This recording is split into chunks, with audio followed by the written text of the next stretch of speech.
help but wonder where I'm bound, where I'm bound. Can't help but wonder where I'm bound.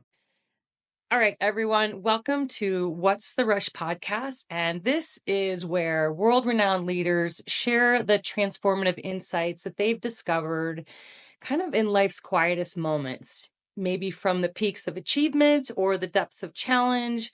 Our guests, like the one today, are going to reveal the profound wisdom that maybe they've never shared before, and wisdom that came not from being in the spotlight, but maybe from the moments of stillness and reflection and quietness. So today, I am really excited. We are honored to explore transformation through loss, through resilience, hope, love, and general badassery with the one and only Kimmy Fasani. She is a professional athlete by trade, but she is so much more than that. She's a mother, an entrepreneur, a writer, a filmmaker. She's even written a cookbook for high altitude cooking. She does it all. She's amazing. And I've had my eye on her for quite a long time because she's been doing so much in the world of sports. She blew away societal expectations, becoming one of snowboarding's most groundbreaking athletes, male or female. She is a staunch advocate for women in sports, and she absolutely redefined what it means to be a mother in action sports. And in 2021, faced with aggressive breast cancer, just months after her son's second birth, she confronted some of her deepest vulnerabilities. And Kimmy's incredible journey embodies the art really of letting go to become a more whole person.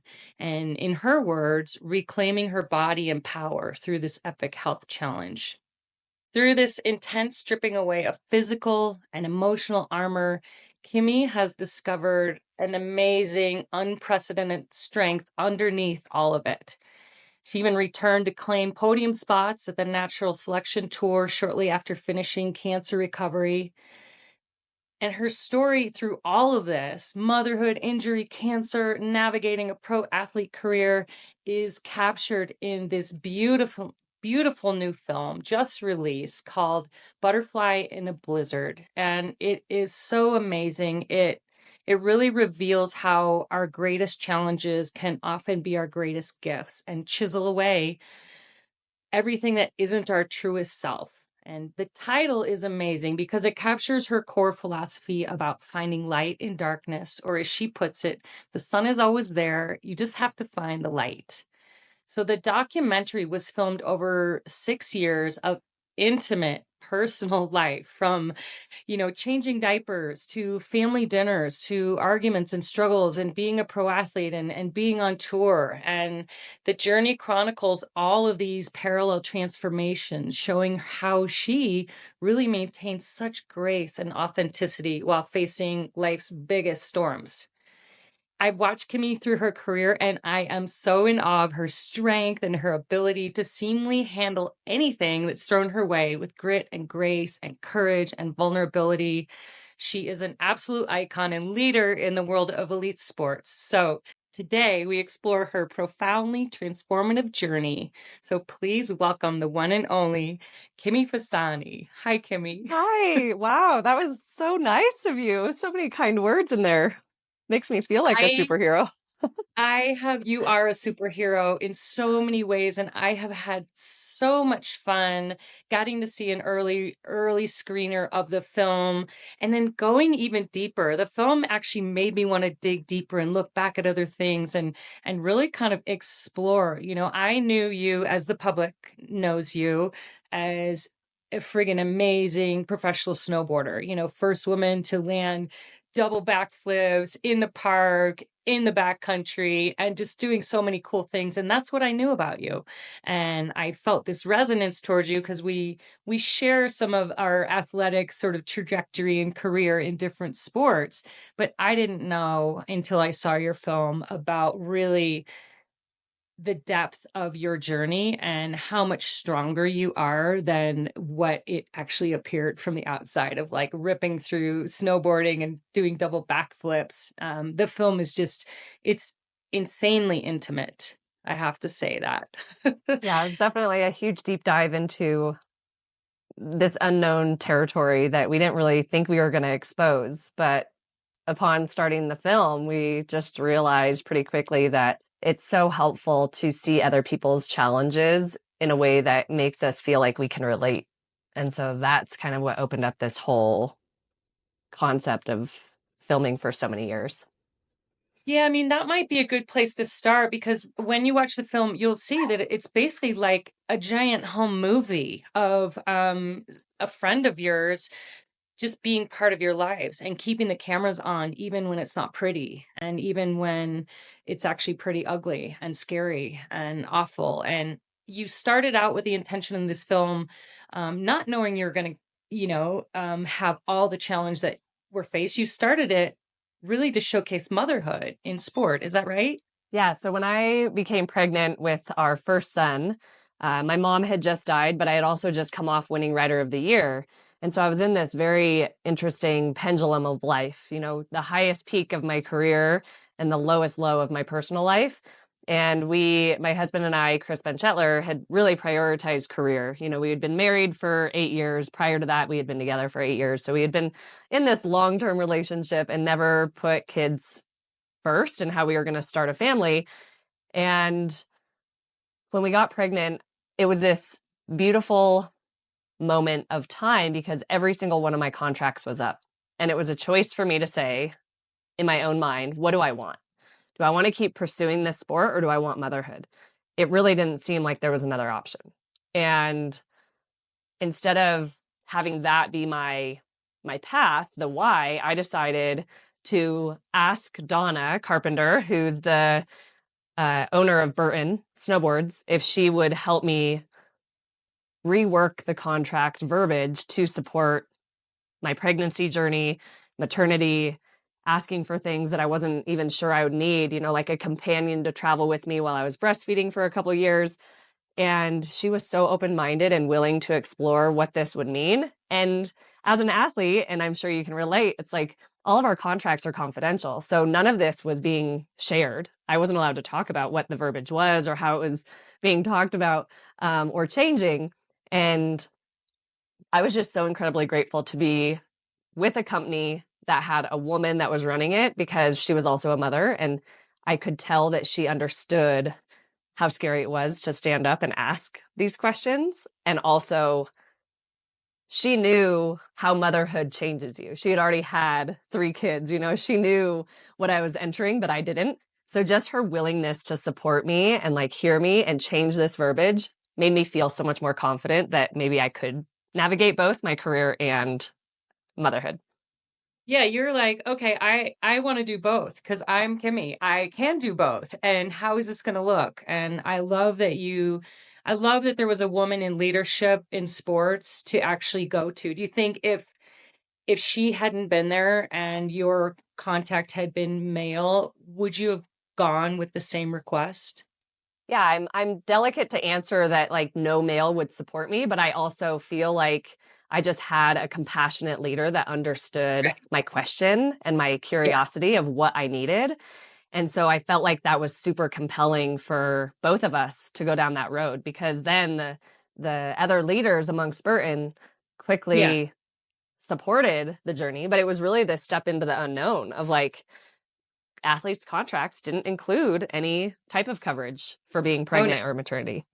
No, I mean, if you're injured, your contract can end. If you break a wrist, if you, do whatever, you can't compete for a certain amount of time. I mean, that is kind of standard boilerplate in these contracts and a big stressor. So, and I guess my question wasn't would a male have supported you in that role? It was, would you have had the confidence maybe to go to somebody who wasn't a mother or to somebody who maybe didn't have the insights into motherhood? Would you have the confidence to be like, I'm going to ask for this. I don't really know what I'm asking for, but I mean, I bet you would have, but it probably made it a lot easier having a woman there. It was totally easier having a woman in leadership to go to.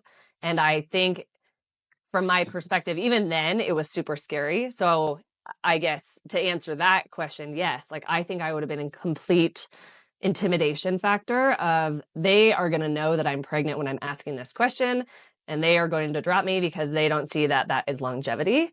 And the thing that I've really been trying to help people understand, because even my fellow athletes, you know, they're like, oh, well, I asked my team manager and he assumed that I was going to be pregnant soon.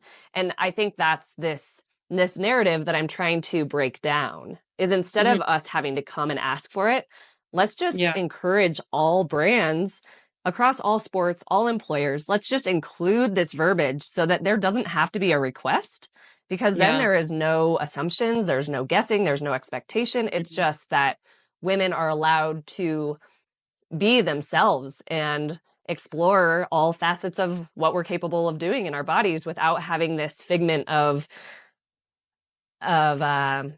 one day I'm going to have to draw that line. And for this specific event, I felt like it was scary, but to see their response and to see how they responded to this, of like, oh, like this hasn't even been something that we've considered. It's just been so eye-opening, and I'm just so grateful of how all of the momentum has carried us in the past 5 years. Well, I mean, that's part of your MO, is you have inserted yourself in situations where, as a trailblazer, where someone hasn't gone before, you know, whether it's in your athletic feats or in pushing for this kind of stuff. You've been one of those people that is pushing and asking. And it's so critical for other women, other people, other athletes, other leaders to see that. But to be the one who's doing the pushing and the trailblazing is really quite exhausting, isn't it? It can feel very challenging at times, because it's almost like there's times where I feel like, am I the only one that has this need, or that has this curiosity, or how can we elevate each other's voices to make sure that we collectively are being advocates for ourselves and the next generation? And it's definitely scary to speak up, but at the same time, I feel like we are all given this beautiful gift of authenticity, and it's so important to be able to speak to your heart. And if you have a need or a desire in a brand, or your job isn't helping you find that desire, like we can find positive ways of trying to affect change, because you might not be the only one. Yeah, I mean, certainly we're not the only ones. And when we do share our stories, I'm finding that with finally sharing. I hid my concussion recovery symptoms for a long time, almost 2 years, for the same reasons as you're talking about: fear of losing my contracts and losing my job, and people won't respect me anymore, or look at me as, you know, motivating, or they'll think I'm, you know, done and over. So, you know, you're definitely speaking my language, and it is really hard to be open and out as much as you have been, with your story. But I have to imagine, in sort of, we go back in time a little bit, and there's even a spot in the film where your husband Chris says that, you know, on these film trips, you know, you're often the only woman, and you had to be better, and you had to not screw up, and you had to be early, and you had to be positive all the time, and you had to be energetic, and you couldn't ever fall, because you were being graded on kind of a different scale than the male athletes were. Do you feel, can you talk about that a little bit? I think in the line of work that we're in, you know, especially as a backcountry rider, it's this spiral effect where you need experience. The only way to get experience is through opportunity. But if you don't have experience, nobody's going to give you the opportunity, because we have to be such a strong team out there with backcountry awareness, avalanche protection, all the things that make us great teammates in big mountain environments. And there's just so much risk. So I feel like as a woman, it has taken a very long time to earn the credibility that I'm a trustworthy partner. I know my avalanche safety information. I can be a great teammate. Even if I get stuck, I'm going to work hard to make up for other aspects. I'm going to be on time. I'm not going to mess up. I'm going to bring extra snacks. Like, I did have to be extremely proactive in how I showed up, because I felt like I was being given one chance. And if I ruined that one chance, then I was not going to be invited back. And in building different relationships through different film crews, like it took me years to get on male crews. And I really advocated for that. I didn't want to give up on that because I wanted the men to also see me as an asset, and not just me. I wanted them to see women as an asset in the backcountry. And I wanted them to see that we can hit the same jumps. We can be in the same environment. We can ride big lines.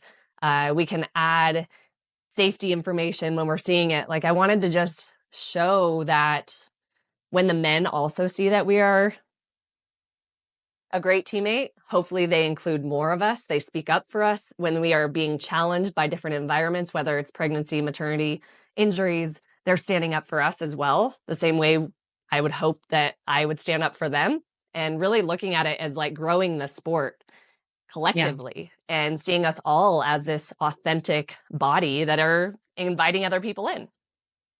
Yeah, you know, it's really interesting. I used to do a sport called adventure racing, which was basically like expedition racing, navigating, hiking, biking, running, like navigating through the wilderness for hundreds of miles. And they were always teams of 4, and they had to be co-ed.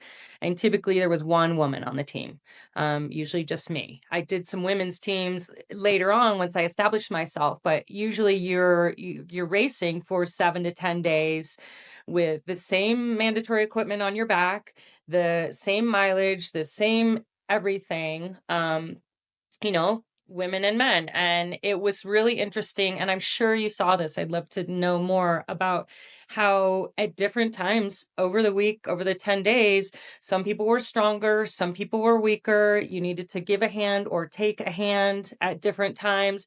And that was a real eye opener for me and my male teammates, for them to see not just can women hang, but women actually bring something different to the table because of their personalities. And one of the athletes that I race with all the time, he was like, you know, the best team makeup would be 50-50.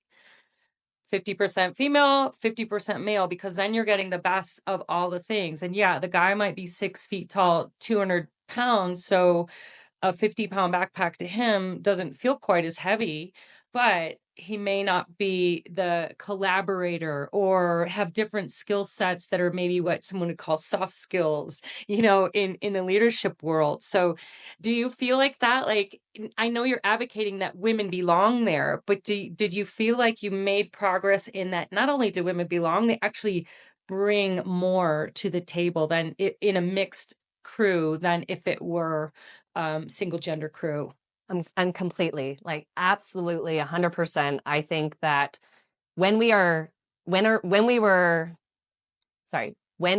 in the mountains together or in any environment as individuals, each person can bring such an amazing basket of tools. And the more tools we have from diverse collective backgrounds, that it just makes the environment so much stronger, because you can navigate so many more experiences or challenges or progression when you have that mindset that you have this huge tool basket that comes from all different walks of life and all different genders.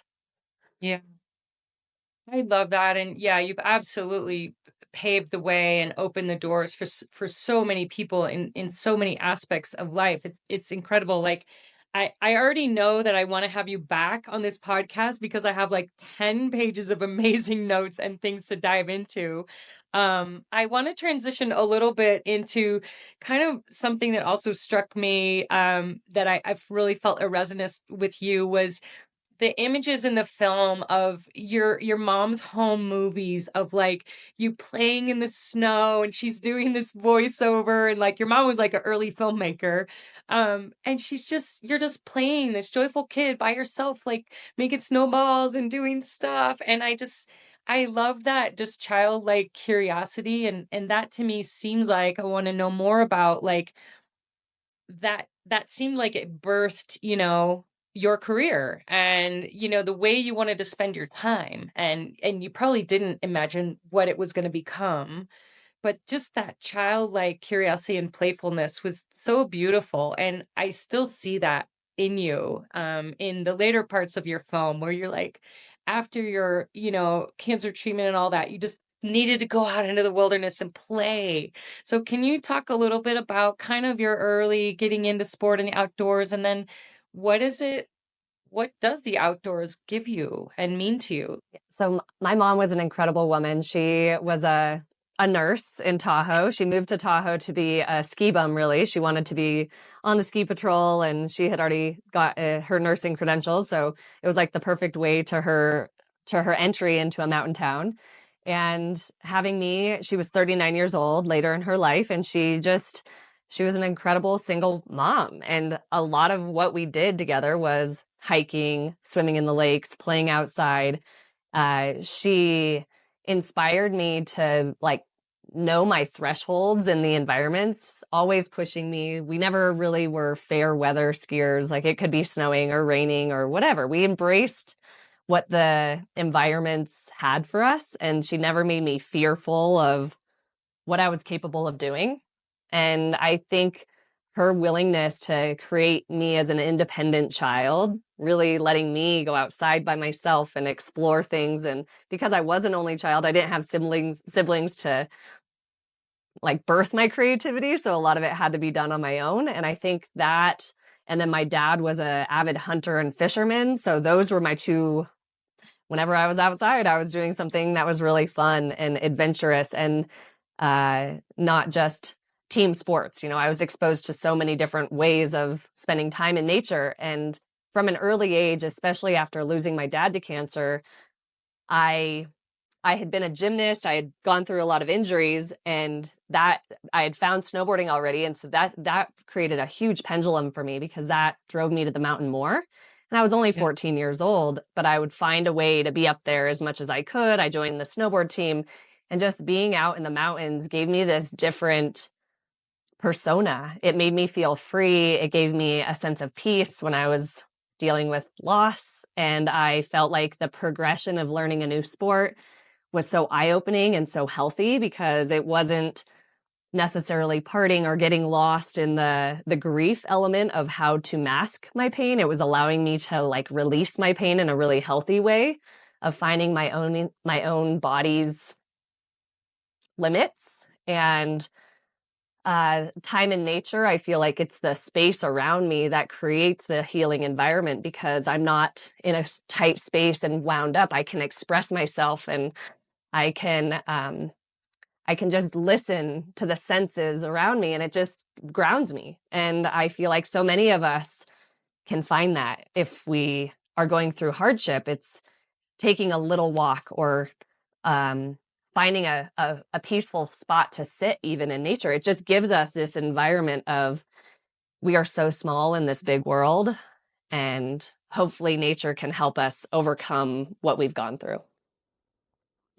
Totally. Yeah. Amen. Yes. To all of it. I mean, your foundation that you have with your husband is about getting people in nature who've gone through big trauma and hard things. And I also have a foundation that is about getting people outside on bikes and exposing more people to nature and movement. So I am absolutely with you there, is that is a great place for therapy. I'm curious, in watching the film, did you lose that sense of healing in nature and freedom, and after the birth of your first child and the pressures of being an athlete and trying to pull it all together, did being outside and snowboarding, did it change for you during those periods? When I had our first child, I went through a huge growth spurt, as That's a we all, nice way. as we all will. For me, it was how do I spend time away from my child when all I want to do is be with my child? And the mountains are so far away from, especially snowy backcountry mountains that I perform in for my job.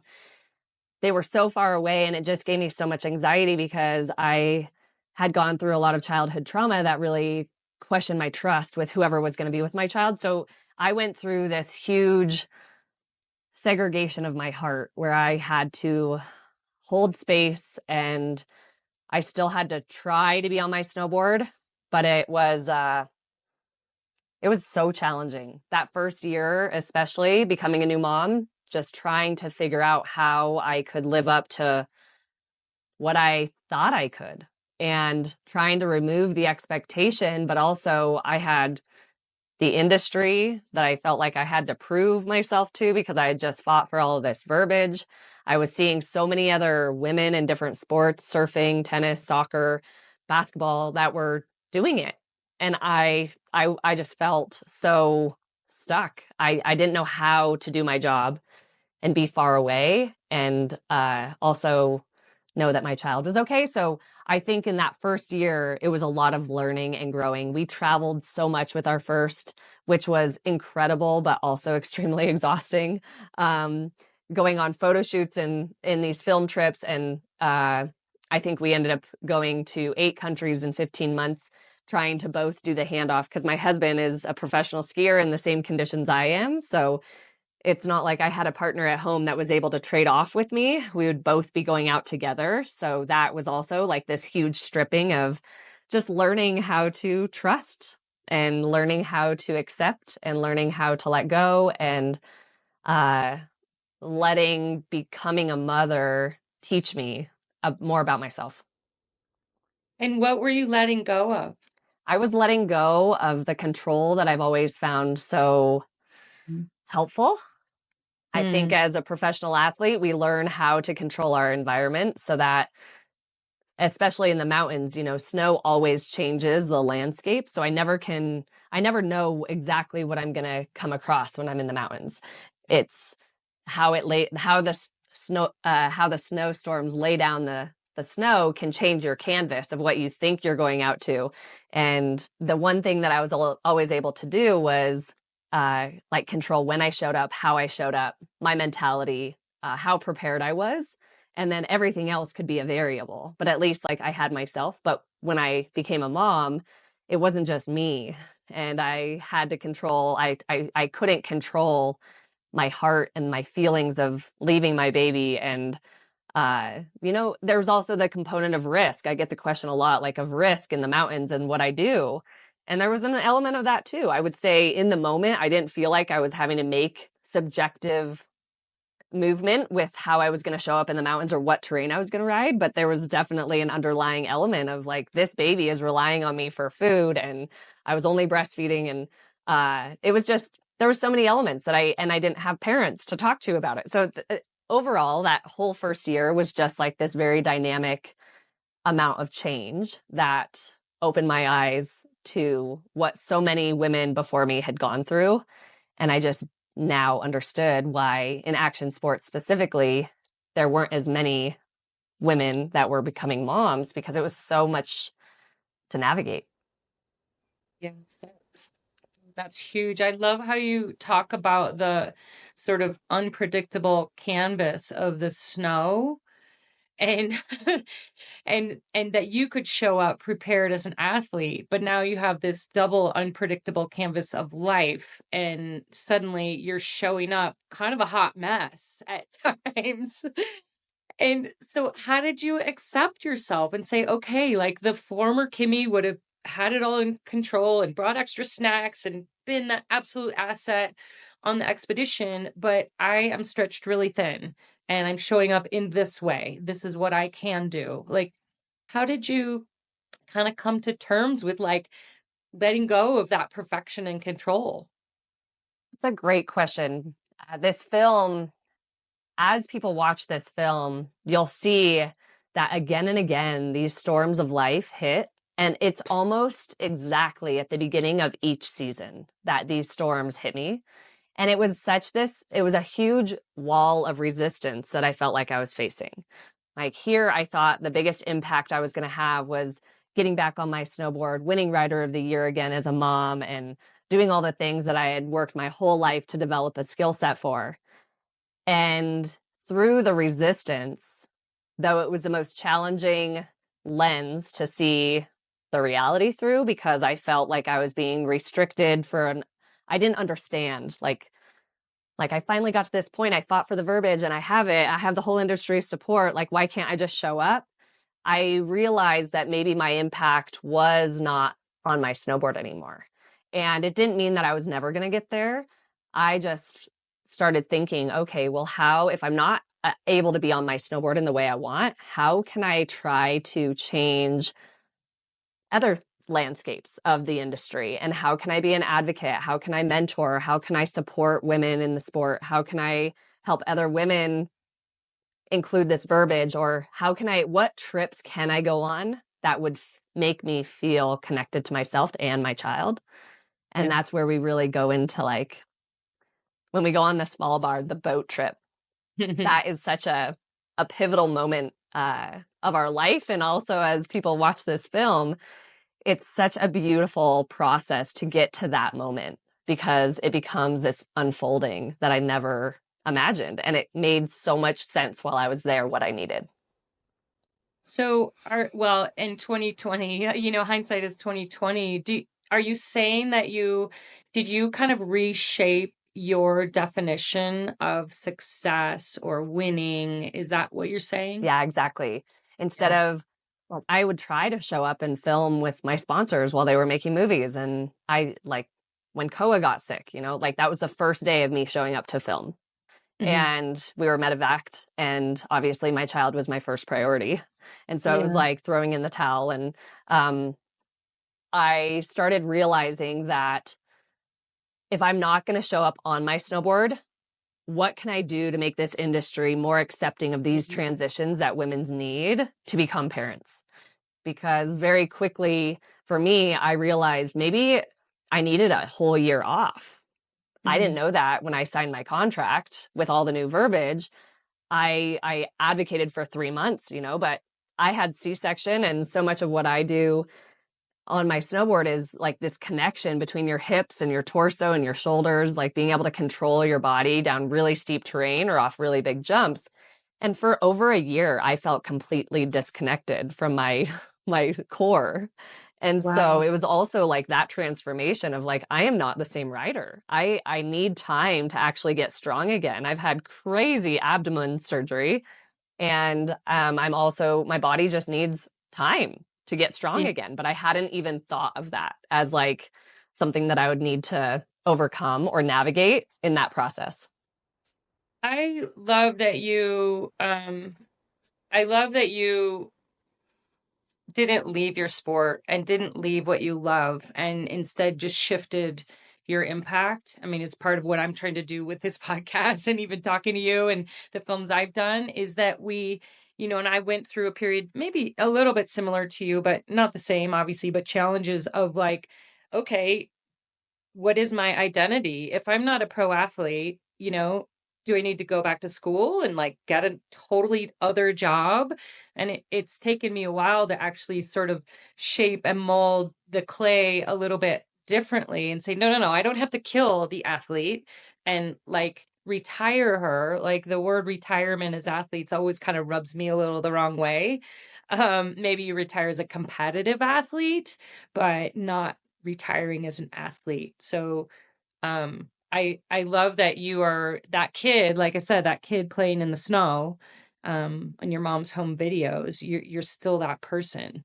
And I can totally relate to what you're saying. I think I really do not like the word retirement, because I'm never not going to love my sport. I'm never not going to love trying to help elevate it and move the needle for the next generation coming up.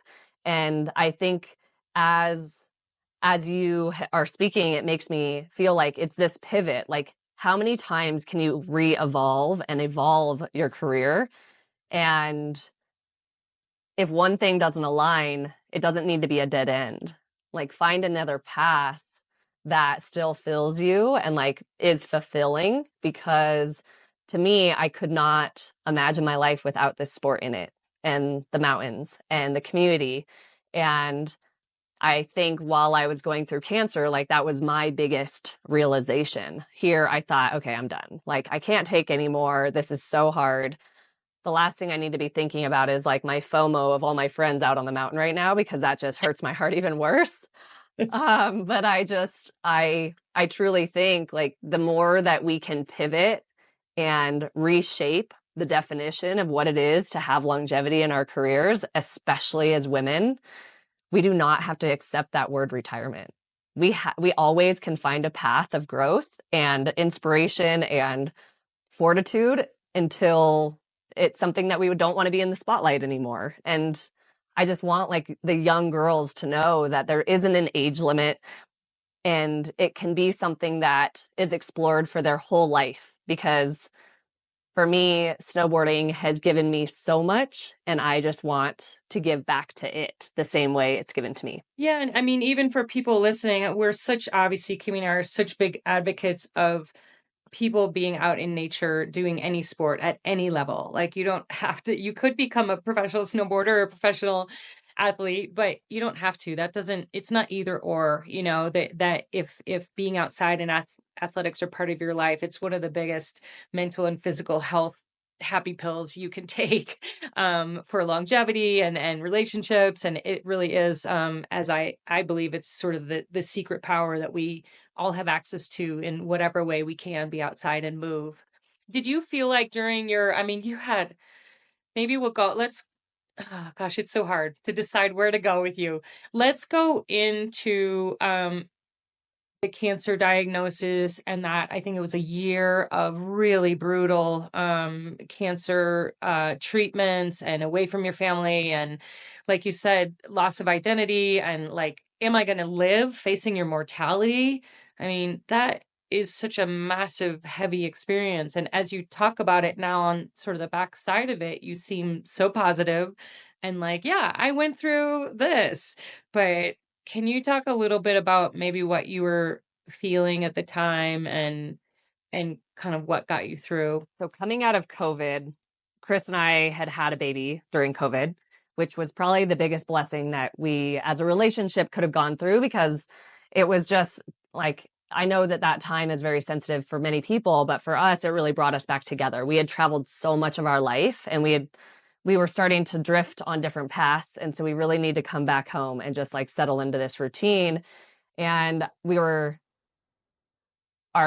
second son was 9 months old, and I had felt a lump in my breast, but really equated that it was something to do with breastfeeding. Being that it was my second, I had a lot of lumpy breasts from breastfeeding for my first, so I wasn't too concerned. But it wasn't until I put my hand in my armpit, doing a self-check in the mirror with Chris standing right next to me, where I had this like, we both knew that something was wrong. And my husband encouraged me to call the doctor or to reach out to the doctor like in that moment. And it was like a Saturday, and by the grace of the universe, I had a cell phone for my gynecologist, and I reached out and she got me in on Monday morning with this breast specialist.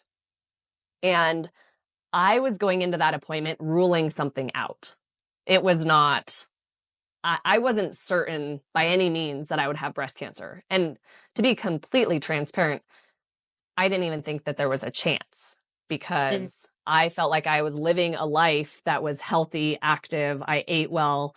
I was doing all of the things that I thought would prevent me from getting cancer. And also losing both parents to cancer, I was trying to do everything I could to mitigate my risk of getting cancer. And so the doctor looked at me with my shirt off and immediately diagnosed me. It was like that obvious to her. And I think that to me was like the most shocking element and the most humbling element, because this obviously had been going on for a long time, and I just didn't recognize the change quick enough within my own body and the fatigue of becoming a mom. And so from the moment I was diagnosed, I was sitting in chemo 3 weeks later. And that meant I had to wean my 9-month-old baby from breastfeeding. I had never even introduced him a bottle, because our first never took a bottle. I learned that every child may take a bottle in that moment, because I didn't really have a choice. And, but it was such a drastic separation of identity. You know, the powerful, the bubbly, happy, I can do anything mentality, professional athlete quickly dissolved, because now, yes, every single thing that I had learned in the mountains was actually now my salvation and my strength, because everything that was presented to me as like what we were going to go through. Like from that first appointment, she said, you are going to go into chemo. You're going to go into a double mastectomy with a chance of no reconstruction because of the aggressiveness of this cancer. And you're most likely going to have close to 30 rounds of radiation. Like day one in that appointment, that was kind of like what unfolded. And so it was the preciousness of life and the gift of what this sport had given me, and harnessing that strength and using it as like a tool to get me through the next 3 weeks until I was sitting in that chair. And knowing that there was such a strong response rate, like a successful response rate to this type of chemo and the drugs, like the protocol, that I most likely was going to be okay. But because I was high stage 3, it was really unknown, like how I would respond. And so I think I learned so much in those few moments, and it was so hard, and it made me stretch to the deepest parts of my darkness.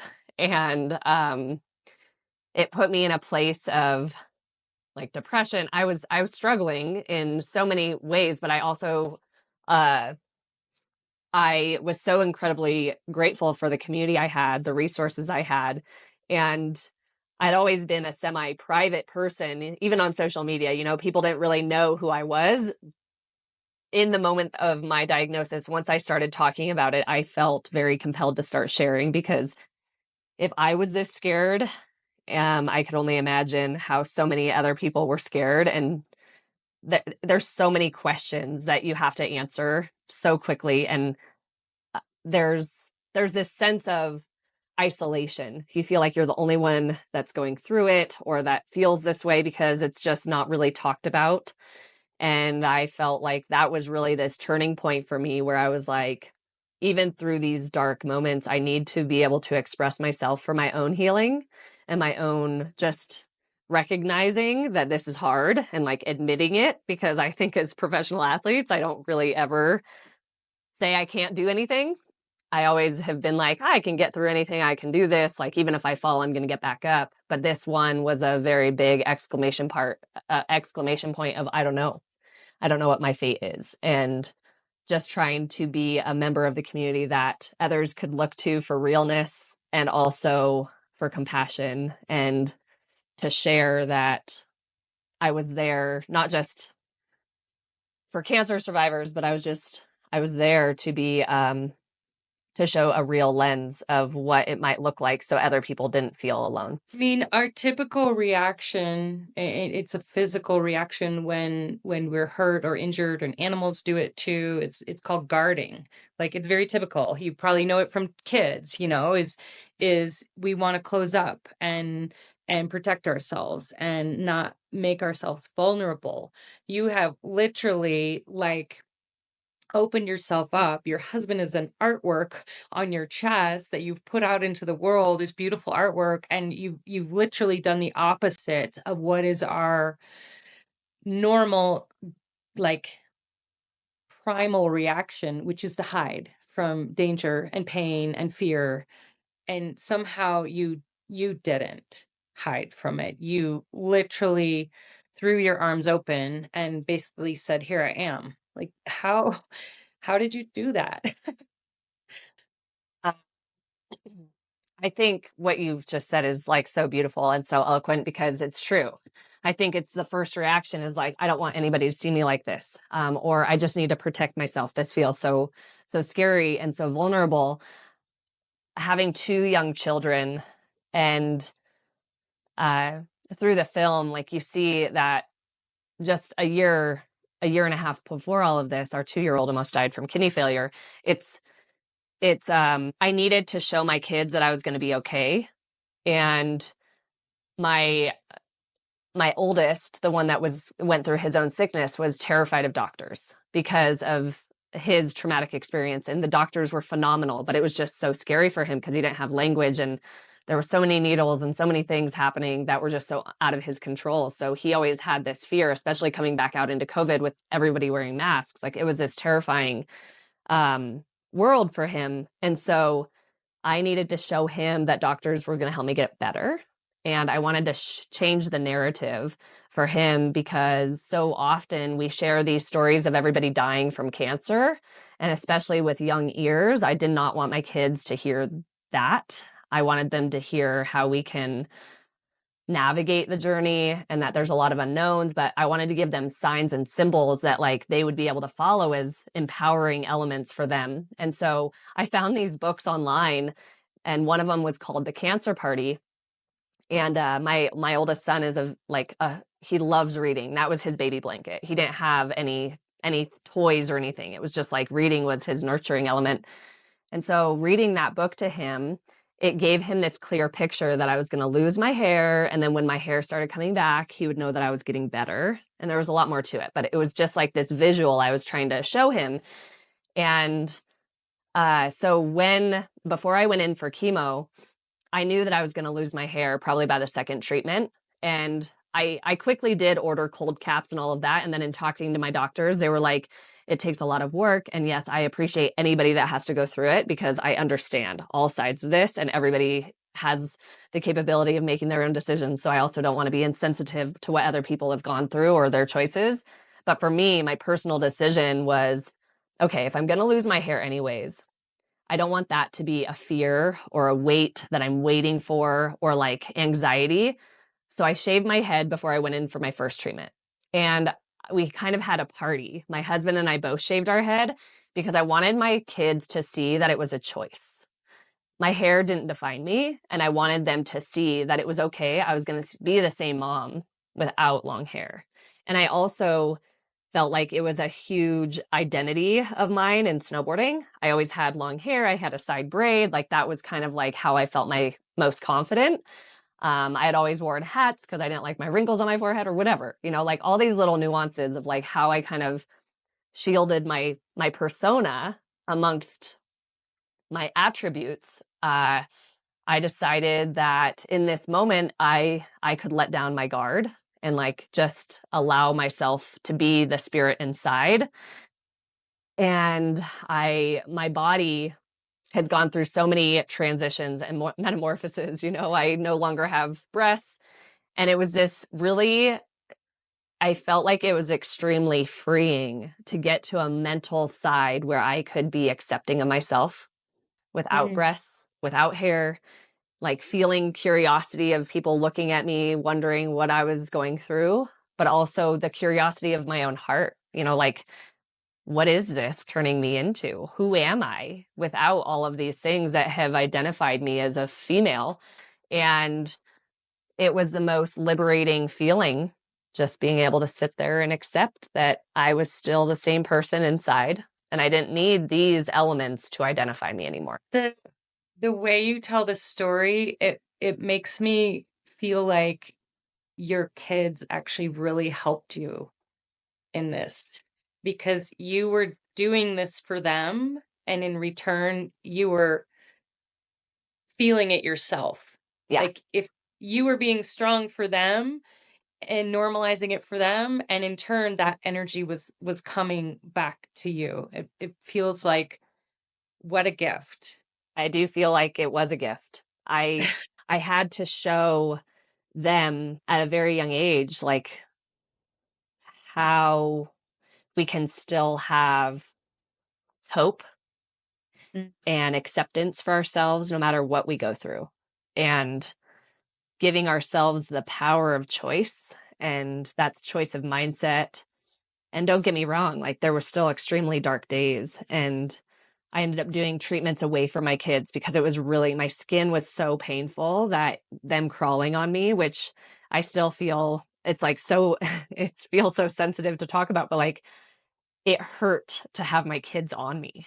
And that was so hard, but like I had to do what was best for me to get through it. And then I would come back to my family a handful of days after my treatment, but it's like, it was like holding space for myself at the same time, trying to be strong for them. I mean, you've talked about choice a lot, and it makes me think about your mom.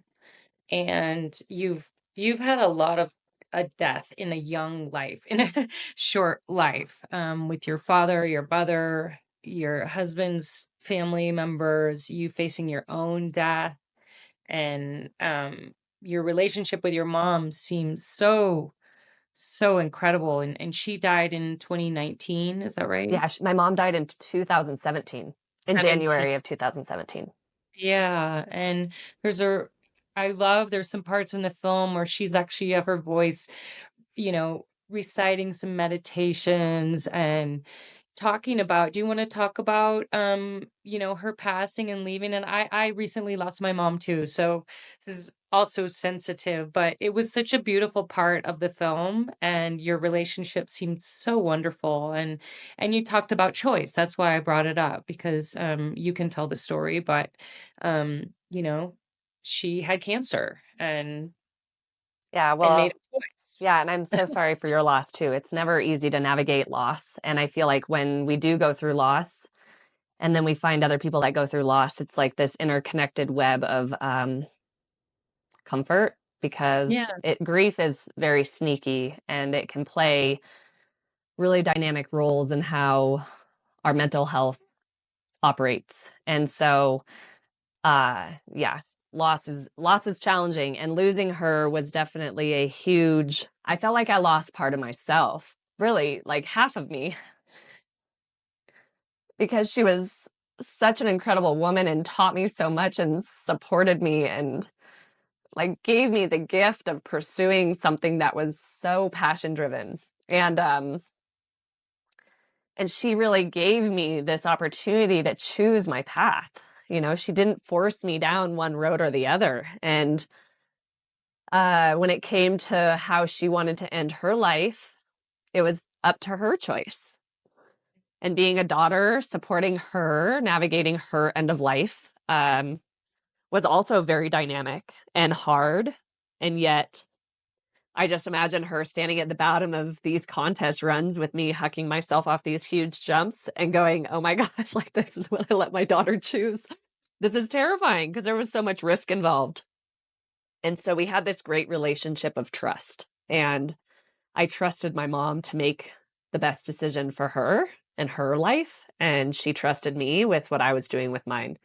And watching my mom choose to go down the road of end of life drugs and the California Right to Die Act was hard, but also extremely empowering. And watching my mom be able to navigate that in a way that was so intentional and graceful Yeah.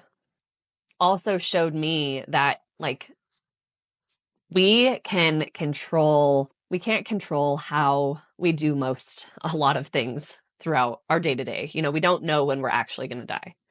But to be a loving, kind, compassionate, passionate person that uplifts others and that pursues our desires wholeheartedly for the benefit of bettering the world was really her ethos. And that came through with the meditations too. You know, she was trying to be so present despite the challenges that she had faced, and being able to walk with her and sit with her as she took her last breaths was such a gift to me, because I feel like we were soulmates. We were connected in a way that was so special. And she also gave me life. You know, she brought me into this world, and she is the one that handed that baton to me to say, like, it's your turn to take it as far as you can. And so after she died, I think it was just this ultimate desire of mine to pursue my passions to the fullest, whether that was motherhood, being a wife, being an athlete, being an advocate for change, standing up for what I believed in, standing up for trying to be the best person I could be.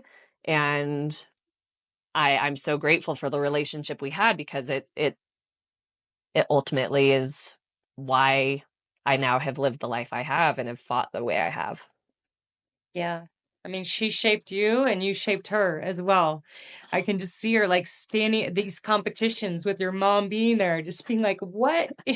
I mean, it's really beautiful that, yeah, she did support your choices, and it sounds like you expanded her views as well in the sort of groundbreaking career that you shaped for yourself. And it's a pretty incredible part of the film. And I loved her meditation about really being present and being here right now. And it makes me think about, when you said earlier, the unpredictable canvas of the snow. And it just, I love that concept of, we don't know when people are going to go. We don't know when people are going to come.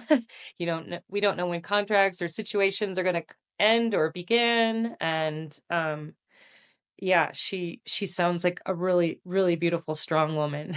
She was. She was. And she just showed me a path that I didn't see. Um, it was just so unique the way she approached her mothering journey and the way she really encouraged me to be this independent spirit that could do anything I wanted to. And yeah, I'm so grateful for the resilience she taught me because from an early age, it was always kind of like pedal to the metal. I would go for it. What are you taking into your parenting that she gave you? There's probably a million things, but if you can think of a couple. Yeah, it's just like the playfulness. My mom just loved kids so much. And she loved spontaneity. She loved being on the mountain, her patience, her willingness to teach me how to cook, to do things from an early age. Like she just made me feel so capable. And I think I just try to speak that over my kids. Like you are capable of anything. You can do hard things. That's a very common statement in our house. And when they feel like they have to give up, it's like she taught me how to like talk to myself and be present with myself. And same with my therapist. I'll credit my therapist too. Because I think together it's like these lessons that we learn through life and through our parents. Sure, there's things that we always want to change about how our parents did things. So it's like learning from the ways she taught me and like my independence and really enabling my children and believing in my children that they can do this and that they can navigate challenges and teaching them how, not by doing it for them, but like by stretching them and allowing them to make mistakes and not shaming them, like saying mistakes happen. We can get back up. And when we fall on the mountain, my kids know now, like, we'll be like, oh, you fell. And what do we do now? Like, we get back up. Like, that's just common conversation now. It's like knowing that we can face anything and find a stronger side of ourselves after it. And I would say that that is definitely what my mom's fabric laid for me. I mean, this film, Butterfly in a Blizzard, it is, I mean, it's such a layer of openness. And you talk about falling down after getting up after falling down. I mean, you were just dealt blow after blow after blow with your family in this film. And it's so honest and open, but to see you now and to see basically the butterfly is sort of out of the blizzard in a lot of ways. It's such a good film. It's out now by the time that we air this. And it's such a gift to the world that you have opened up in this way, physically, emotionally, in every single way. You've really laid yourself open for us, not to feel sorry for you or anything like that, but to actually lift the rest of us up when we're going through hard situations, to know that you can get back up again and get on the snowboard again, so to speak. It's such a great film, and I can't thank you enough for sharing in this way with us. I want to close with one last sort of concept and questions, because you basically revealed everything about yourself in this film. And it's so amazing, and we will put in all the show notes, all the links to Kimmy's stuff and the film release, Butterfly in a Blizzard. But because we are lifelong learners and we continue to evolve and we don't always have it figured out, and because this podcast is called What's the Rush, I want to ask you, what is there something that you're still working on about slowing down or letting go of or shedding? That's a great question. I think every day is a lesson in that. When we find ourselves getting too stressed out or irritable, like there's something always that is going to trigger us, or at least me personally. And so it's addressing those triggers, facing those triggers, and knowing that everything that I have learned throughout my life has shaped me to overcome whatever is to come. And in the letting go, in the slowing down, it's listening. It's listening to myself, creating boundaries, creating this space that feels healing. And I use the mountains and nature so often because I chose to ride lines that were really big. I chose to try to learn hard tricks. And that takes a lot of energy and a lot of dedication and work. But so that applies to everything that we do in how we navigate all of our challenges. You know, if a challenge is happening, I like to sit with it and face it and say, okay, what are the skills that I've learned in my life that I can apply to this right now? Because this is something that I didn't choose. And yet all of those things that I chose on my snowboard, they were hard. They weren't easy. I may have got injured and I chose to recover from them and I put in the work. So how can I put in the work right now, knowing that life has conditioned me for this? And all of the people around me that have supported me and gone through things, like I truly believe we are all connected. Like what a gift to have this network of people that have all overcome hard things as well. And we become the fabric ourselves. Like if we can come together and use our stories to elevate one another, to feel less alone, ultimately that is my direction now. Like how can I utilize the things that I've gone through to help other people navigate their challenges and let them know like they can also navigate hard things. I'm hearing you've learned to listen to yourself and learn to be your own teacher in a lot of ways, but then also made sure to keep your arms open to the community around you. Yeah, that's great. Just to paraphrase, Yes. I mean, Kimmy, you are truly a butterfly, and like, thank you for bringing us along on your transformation and part of this journey. It's such an honor to talk to you and get to share a little more with you. Thank you so much for having me. I really appreciate the time and just getting to meet you. Well, I think we should meet next somewhere out in the wilderness on a run or a hike or a bike or a ski or something like that. I Would be agree. amazing. Awesome. And for all of you listening, the film is out now, Butterfly in a Blizzard, and we'll link everything in the show notes for you. And thank you for joining us on another episode of What's the Rush? Thank you so much. Hey, it's a long and dusty road and a hot and heavy load. Folks I meet ain't always kind. Some are bad, some are good, some have done the best they could. Some have tried to ease my troubling mind. And I can't help but wonder where I'm bound, where I'm bound. Can't help but wonder where I'm bound.